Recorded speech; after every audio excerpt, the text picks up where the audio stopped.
Mr. Bourla, can I ask you, when did you know that the vaccines didn't stop transmission? How long did you know that without saying it publicly? Thank you very much. I'm sorry. Answer that question.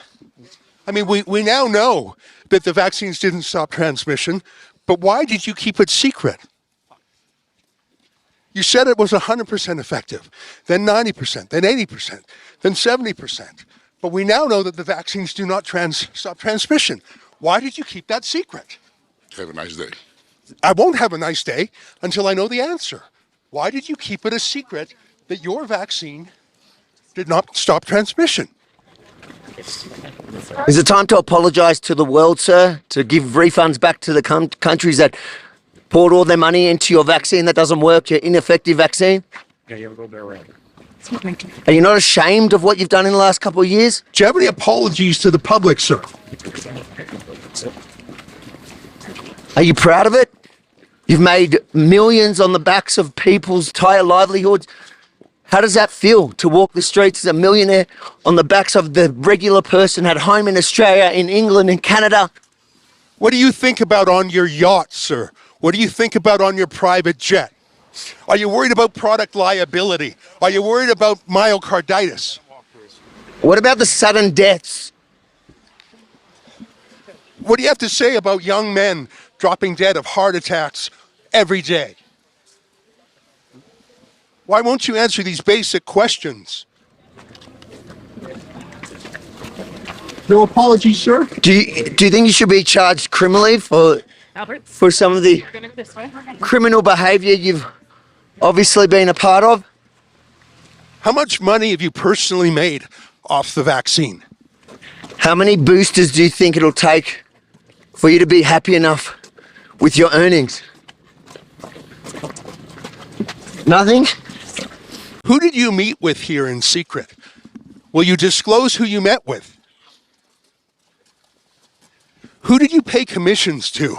In the past, Pfizer has paid $2.3 billion in fines for deceptive marketing. Have you engaged in that same conduct again? Are you under investigation like you were before for your deceptive marketing, sir? If any other product in the world doesn't work as promised, you get a refund. Should you not refund to countries that laid out billions for your ineffective vaccine? Are you used to only sympathetic media, so you don't know how to answer any questions? Is that it? Shame on you, sir. Shame on you. That's Albert Bourla, the boss of Pfizer. His people were pushing us around a little bit.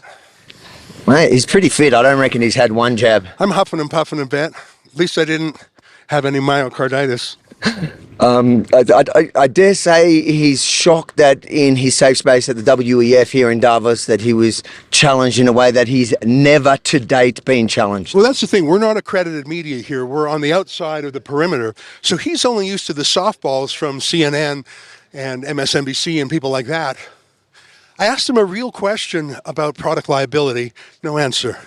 A real question about Pfizer's past deceptive practices. You know, they paid the largest fine in American history to the Justice Department for deceptive marketing.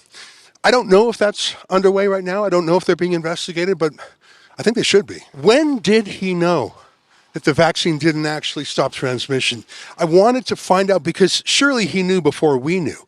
Why didn't he tell us? I don't know, Avi, I'm really proud of that question. It was like a kind of walking scrum. A joint effort there, because I know it's very hard when you're working in the moment to actually remember all the activities that these people are criminals in my book. You know, the stuff that they've engaged in the last 2 years, they need to be held accountable for. And in the moment that you don't usually get this much time, he had a bit of a walk, and to actually work together and be able to work around those trying to protect him, it was exactly what I feel we're here for. That big gorilla guy was sort of pushing me around a bit, but you know, I've got a low center of gravity myself. I'm worried about one thing though, Avi.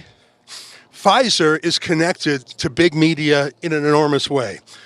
I'm worried that they're going to try and block this video. I'm worried they're going to try and cancel it on YouTube, on Twitter, on Instagram, on Facebook, places like that.